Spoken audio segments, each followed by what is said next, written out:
Alone on the outpost, the sky above the jungle moon was always dark even during the day. Thick green clouds moved slowly, covering the twin suns like a blanket. Soft blue light fell through the leaves, casting strange shadows on the ground. Dr. Cal Renner sat alone inside his outpost, a small metal building on the edge of the jungle. He had been here for almost 6 months, studying the plants, the animals, and the air. It was quiet work, sometimes boring, but peaceful. Cal liked the silence. He liked being far away from the noise of Earth, from people, and from rules. His outpost was clean but simple. 1 bed, 1 desk, some machines, and a small kitchen. Every morning, Cal walked outside in his gear, took samples of the soil, and scanned for new life forms. He sent reports to the research station once a week.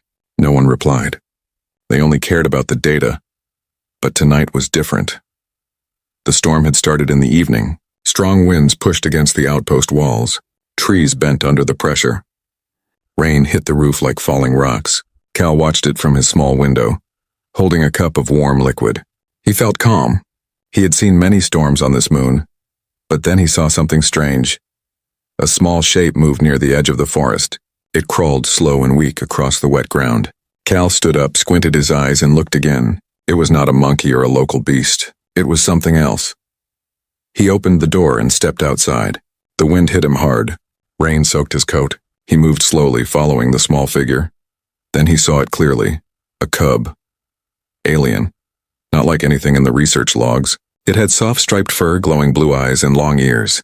It looked up at him and cried softly. Not like an animal, but like a child. A scared, hungry child. Cal froze. This was dangerous. The law said not to touch unknown life forms, especially young ones. There could be disease. There could be worse. But the cub was shaking. Its small body was cold and wet. "You're going to die out here," Cal whispered. He looked around. No sign of anything else. No bigger creatures, just the storm and the dark. He bent down, took off his outer coat, and wrapped the cub gently. It didn't fight. It didn't even move. It just closed its eyes. Cal carried it back into the outpost. He laid the cub on a blanket near the heater. Then he opened a protein pack. The same kind he ate when supplies were low. He held out a small piece. The cub opened its eyes and sniffed the food. Then slowly it licked the piece. It made a soft sound and took more. Cal sat beside it, surprised. The cub ate like it hadn't eaten in days.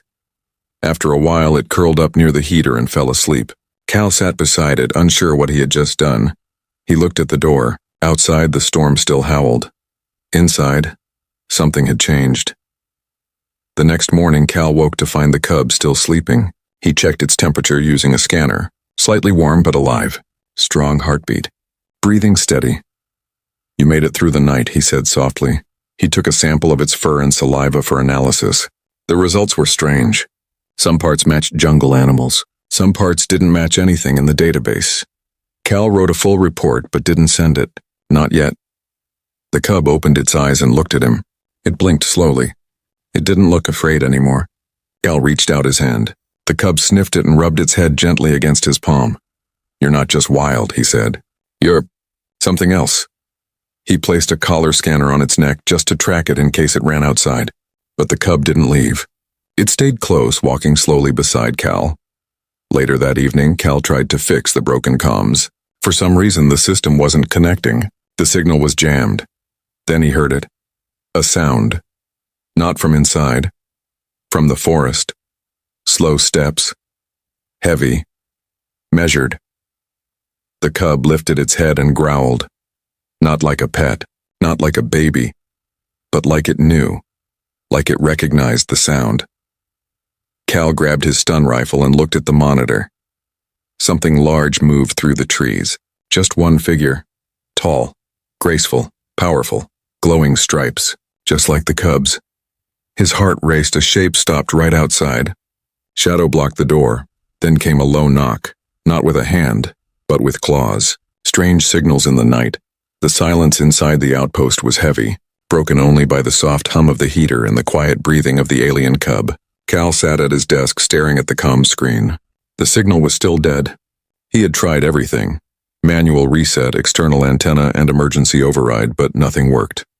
No contact with orbit, no message from Central Command. It was like the jungle had swallowed the signal, just like it swallowed sound. Outside, the storm had passed. The night was calm, but too calm. No chirping from the tree bugs, no rustling in the brush. Just stillness. Cal leaned back in his chair and glanced at the cub. It was awake now, sitting near the wall, watching the door with wide, glowing eyes. Its ears twitched, alert.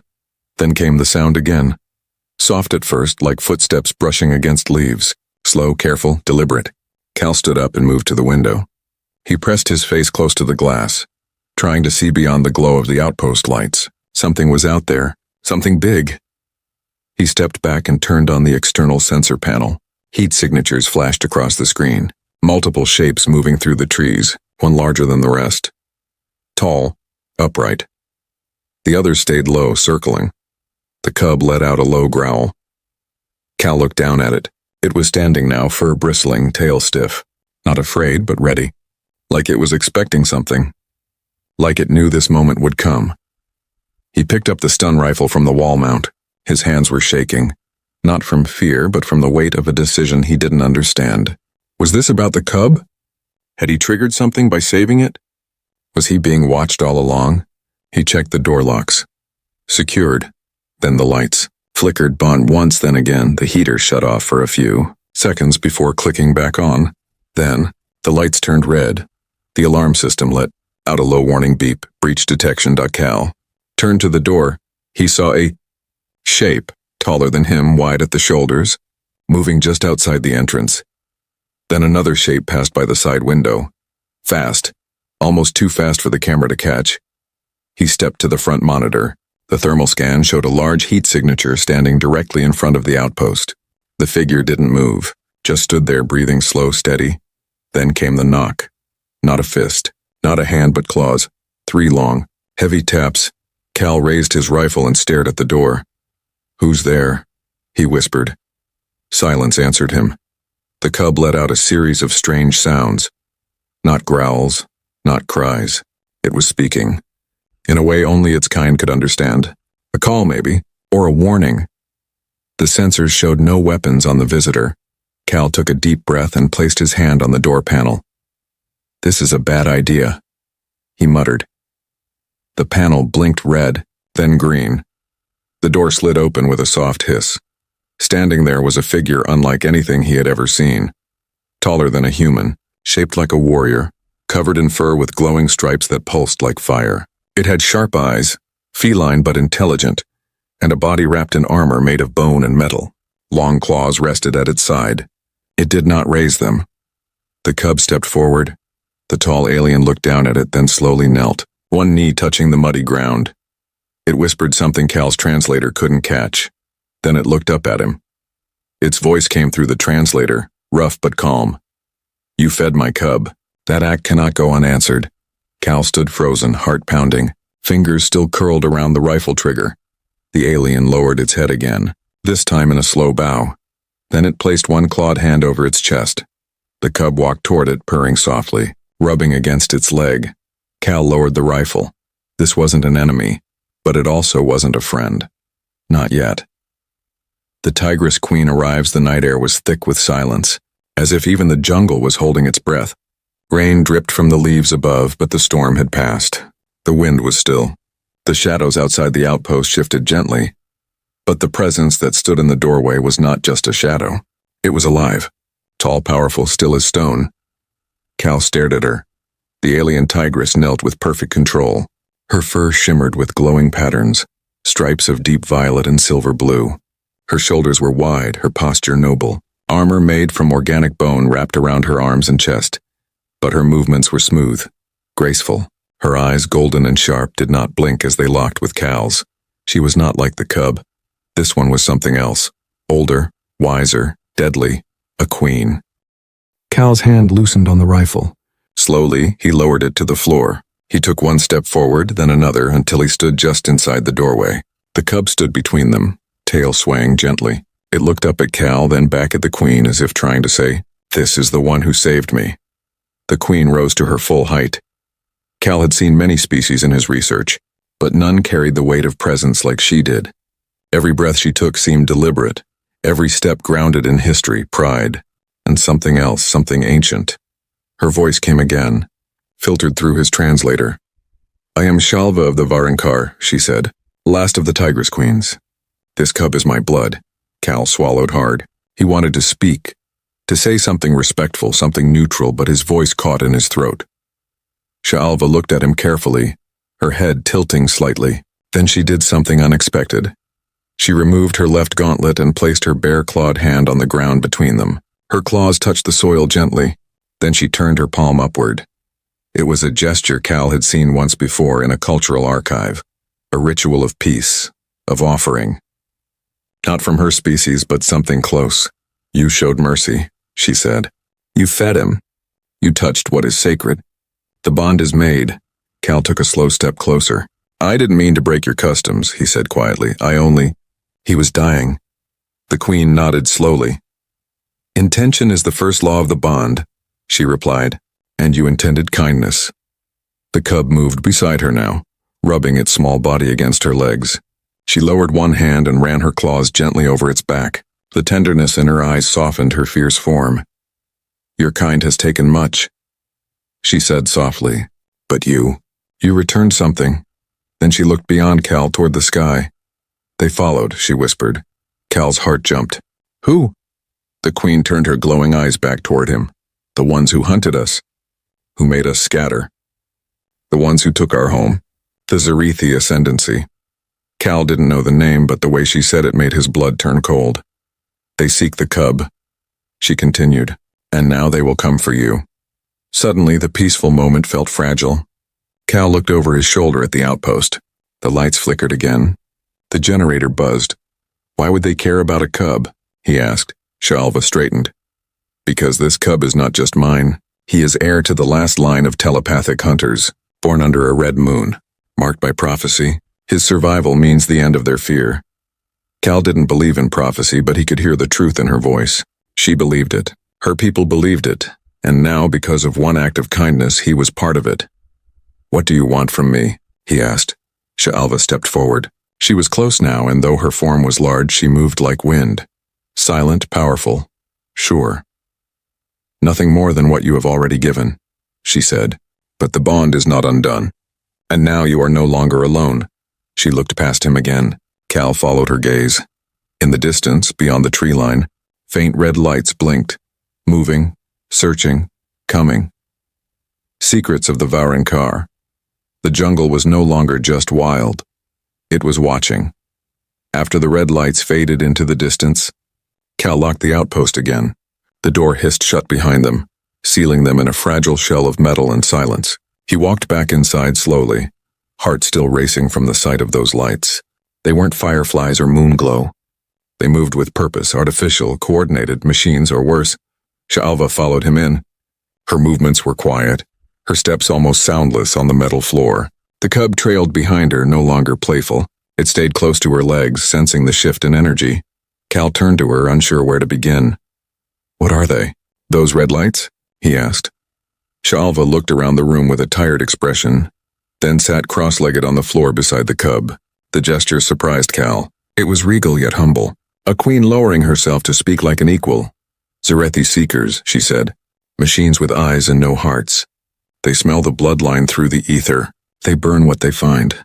Cal sat across from her. The air inside the outpost felt thicker now. Heavier. Why would they care so much about you? About him? He nodded at the cub. She didn't answer right away. Instead, she pulled a thin bone-like device from her belt and placed it on the floor. A soft shimmer of light spread across the room like a dome. Cal recognized the energy pattern. A privacy field. Old tech. Rare. Then she spoke, her voice low and slow. Long ago, my people ruled the shadow jungles of Vareth. We hunted not with claws, but with mind. Our thoughts moved faster than light. We could hear each other through the trees, feel the fear of our prey before it ran. She paused and looked at her cub. But the Zarithi came. They feared what they could not control. They built machines to block our thoughts. They burned our forests. They offered peace, then struck when our queen slept. Cal listened, drawn into the rhythm of her voice. It was like a story passed through blood and bone, not just words. The cub, she continued, is born under the fourth eclipse. It is said in our scrolls that such a child carries the full strength of the old mind. The Zarithi hunted all signs of this birth. Many mothers died. I fled before they could take him. Cal looked at the cub again, who now sat quietly in his lap, watching him with bright eyes. He doesn't seem dangerous, Cal whispered. Shalva smiled faintly. Danger does not always roar. Sometimes it waits. She reached out and touched the cub's head gently, running her claws through the soft fur. You gave him food. In our customs, that is not a small act. To feed a dying child is to bind your name to his survival. In our oldest texts, we call it the first bond. Cal leaned back, eyes wide. I didn't mean to start a ritual. Rituals do not care about meaning, she said, only action. A silence settled between them, not heavy but full, like the room itself was listening. Then Cal stood up and moved to his scanner array. The red lights had gone, but faint pulses still moved in the tree line. We can't stay here, he said. The outpost isn't designed for defense. Shalva nodded slowly. There is a place. An old temple built before the fall, deep in the jungle, forgotten by most. Sacred to us, what's there? Cal asked. Answers, she said. And perhaps something more. Cal hesitated. Like weapons? Like memories, she replied. And sometimes memories are sharper than blades. She stood now, towering over him, yet no longer a threat. You are not just a visitor anymore, she said. You touched what was lost. You carry the bond. If we survive, it will be together. Cal looked at her, unsure if he had made the biggest mistake of his life, or the most important choice in the galaxy. Either way, he could not turn back. The hunters' descent the next morning came without sunlight. Thick clouds rolled over the jungle sky like bruised skin, and the air outside the outpost felt heavy, almost poisoned. Everything was too still. Not even the insects sang. Cal stepped out slowly, scanning the perimeter with his handheld sensor. Red pulses blinked in the distance. Closer than last night, they were being surrounded. Inside, Shalva prepared in silence. She moved through the room with the grace of a warrior who had lived too many lifetimes. Her armor had been patched with scraps from the jungle. Her claws had been sharpened using pieces of Cal's broken tools. Even her eyes seemed colder, more focused. The cub sat in the center of the room, silent and still, as if sensing what was coming. Its tail didn't twitch. Its ears didn't flick. It simply watched the walls. Cal tried to stay calm, but everything inside him screamed that it was time to run. He looked at his gear. 2 canisters of food, 1 portable shield, a barely working stun rifle, and a damaged field map. Not much, not enough. How far is this temple? He asked. Shalva didn't look at him. 2 days on foot. 1, if we move like ghosts. We don't have that long, he said, pointing at the scanner. They'll be here within the hour. She turned slowly and met his eyes. Then we leave now, but they were already too late. The first drone dropped from the sky like a silent tear. It didn't make a sound as it hovered just above the tree line. Then another appeared. Then 3. Red light spun in slow circles beneath their dark shells. They pulsed like the heartbeat of a predator. Shalva grabbed the cub and slung him over her shoulder in a woven sling made from vine and cloth. Move, she said. Cal didn't ask where. He just followed. They burst into the jungle, pushing through thick brush and dripping leaves. The vines caught on Cal's arms. Sharp branches sliced his skin, but he kept running. Behind them, the sound of engines hummed low and cruel, machines built for one purpose: to hunt. Sha'alva moved like wind. She leapt over fallen trees, ducked under thick branches, and never slowed. Cal struggled to keep up. His breath came sharp and fast. His legs burned, but he didn't stop. Then came the first blast. A red beam slammed into the ground behind him, exploding dirt and leaves into the air. Cal fell forward, rolled, and scrambled to his feet. His rifle flew from his hands. Gone. He ran harder. Sha'alva turned back, grabbed his arm, and pulled him into a narrow cave hidden behind a moss-covered rock. They squeezed inside just as another beam scorched the trees above. Inside the cave, darkness swallowed them. Only the glow from Sha'alva's stripes lit the path. They moved deeper into the cold earth. When they finally stopped, Cal collapsed against the wall, gasping for air. The cub whimpered softly but didn't cry. They're not going to stop, Cal said, shaking. No, Sha'alva replied. They never do. He looked at her. Her face was calm, but her body trembled slightly. Why now? He asked. Why here? You said they've hunted your kind before, but this feels like a war. Sha'alva nodded. Because he lived, she whispered, looking at the cub. Because you gave him life, and now the future is not theirs. A silence passed between them. Then what do we do? Cal asked. She reached into her satchel and pulled out an old object. It looked like a stone, but it pulsed with a soft blue light. Ancient markings covered its surface. "We make it to the temple," she said. "There is something there. A memory, a weapon." "A choice," Cal frowned. "A weapon?" She looked at him with a strange softness. "Not every weapon kills," she said. "Some awaken." Outside, the drones passed over the cave, scanning, searching. Their red lights lit the entrance for only a moment. Then they moved. Cal closed his eyes and tried to slow his breathing. They had survived this attack, but the true hunt had just begun. Bond of fire and blood, the cave led them deep into the earth, far below the reach of the red-eyed drones. Roots hung from the ceiling like broken fingers, and water dripped from cracks in the stone. Every step echoed like a whisper of something ancient, something waiting. Sha'alva walked ahead, her stripes casting soft light across the narrow path. Cal followed close. The cub sleeping against his chest now, wrapped in a blanket torn from his coat. The silence between them was no longer tense. It was sacred. After what felt like hours, they reached a hidden exit at the base of a cliff. The jungle outside had changed. It was thicker, darker, and quieter than before. Vines hung from trees like curtains, and the air smelled of moss and old stone. Sha'alva raised her hand and pointed. Between the trees, half buried in the earth and wrapped in roots, stood the temple. Its surface was made of silver stone, smooth and glowing faintly in the dim light. Markings ran across the walls, symbols Cal couldn't read but felt deep in his bones. It looked less like a building and more like something grown from the planet itself, as if it had been sleeping for 1,000 years. They stepped inside together. The temple's interior was warm, pulsing softly like a living heart. Columns rose high into the air, covered in carved memories. The walls hummed with energy.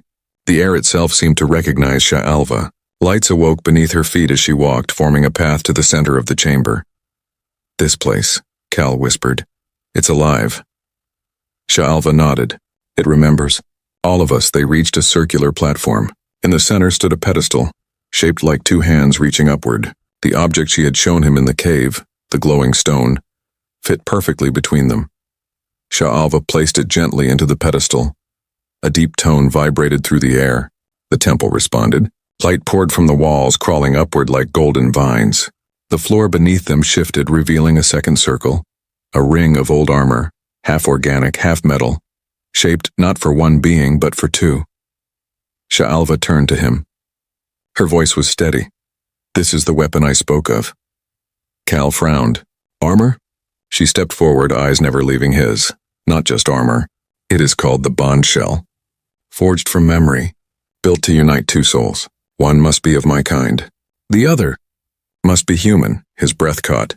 "You mean me?" "Yes," she said. "You fed my cub. You formed the bond. The temple knows." Cal looked at the armor. It shimmered with energy, waiting. "What happens if we wear it?" Sha'alva looked down, then stepped into her half of the circle. "We will fight as one, feel as one, see through each other's eyes. And if we don't, they will burn everything.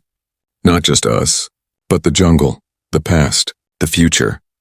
The cub stirred in his arms. Cal took a deep breath and stepped forward. The armor rose around them like liquid fire. It wrapped around Sha'alva's limbs first, covering her body with silver and light. Her eyes closed. Her body pulsed with strength. She stood taller now, fiercer yet calm. Then it reached Cal. The armor touched his skin like water, then sunk in deep. It didn't hurt, but it wasn't painless. It was memory rushing into him. Not his own, but hers. He saw images of lost sisters, of war, of a burning forest, of a baby born in silence. He felt her rage, her grief, her love. Sha'alva gasped, her body jerking slightly. She was seeing him too. His childhood on Earth. His loneliness, his exile to this station, and the quiet ache he carried every day. The armor sealed. One heart. Two minds. When they opened their eyes, they stood together, one being of two souls. Roar echoed from deep within the temple. Sha'alva raised her hand. Cal raised his at the same time, not because he chose to, but because they were no longer separate. The bond was complete. Not just a visitor. Anymore, the jungle no longer felt like a place of danger. It felt like a battlefield holding its breath. Above the treetops, drones circled, scanning with red beams that sliced the canopy. Behind them, the sky shimmered with the silent arrival of a black ship. Angular, merciless, Zarithi made. It hovered like a hawk waiting to strike. But below, from the heart of the ancient temple, something else rose. Cal and Sha'alva stepped out together, armored in living memory. The bombshell shimmered with threads of silver and light. Each movement was shared. Each breath felt as one. The cub stood safely behind them now, guarded by the temple's last defense, an energy wall born from their union. Sha'alva lifted her arm. The armor responded, sending a ripple of force across the air. Trees bent under its weight. The ground vibrated. Birds scattered. The drones noticed. They descended. But this time the two did not run. Cal felt the armor speak through him. It moved with his thoughts. It anticipated every danger. And Sha'alva beside him moved like flame, sharp, fast, beautiful. The jungle became their ally. Vines grabbed machines. Roots cracked the ground. The temple pulsed with approval, as if watching its children finally return. One by one, the drones fell. Not with bullets, but with force, with unity. Then came the real enemy. The black ship opened its mouth. From it dropped metal soldiers, tall, skeletal, glowing with cold blue veins. Their arms were guns. Their eyes were blind to mercy. Sha'alva roared, not from rage, but from purpose. She leapt into the fray, and Cal followed. They moved as one. She struck with claws wrapped in light. He deflected with armored limbs that shimmered like stars. Together they danced between fire and metal. They were not soldiers. They were something older, something sacred. The battle raged until the clearing was filled with smoke. When the last Zarithi machine collapsed, sparks dying in the dirt, silence returned. Only the sound of wind passed through the trees. They stood in the middle of it, not victorious but changed. The cub ran to them, eyes wide with wonder, and curled at their feet. Sha'alva placed her hand on Cal's shoulder. "The pride is safe," she said, "because of you." Cal looked out at the forest, at the broken machines, at the temple that still glowed behind them. "No," he said softly, "because of us." Hours later, a human retrieval craft broke through the clouds. Sent by the Research Council, it landed on the scorched field near the outpost ruins. Officials stepped out, stunned by what they saw. The wreckage, the strange technology, and two beings standing together in peace, a human and a Tigress Queen. The council wanted to take the cub for study. Cal stood in front of them, armor humming. "He stays," Cal said. "And so do I," they argued. They demanded. But Sha'alva stepped forward and looked them in the eyes. "He is not yours anymore," she said. He chose the bond, and they could not argue with that. Days passed, then weeks. The jungle began to heal. The temple opened once more. Others from Sha'alva's lost pride returned, drawn by the signal of the awakened armor. They came from caves, from distant valleys, from silence. They bowed not only to Sha'alva, but also to Cal, not because he was a warrior, but because he had fed a dying child, because he had chosen kindness over fear, because he had stayed. Cal built a home near the temple, not of metal but of wood and stone and green things. The cub grew strong, now learning both human curiosity and Tigress tradition. Sha'alva often stood beside him, silent and warm. Sometimes they spoke, sometimes they didn't have to. He was no longer just a visitor on Terrath 9. He was part of something greater, not a hero, not a god, just a man who fed a cub and changed a future.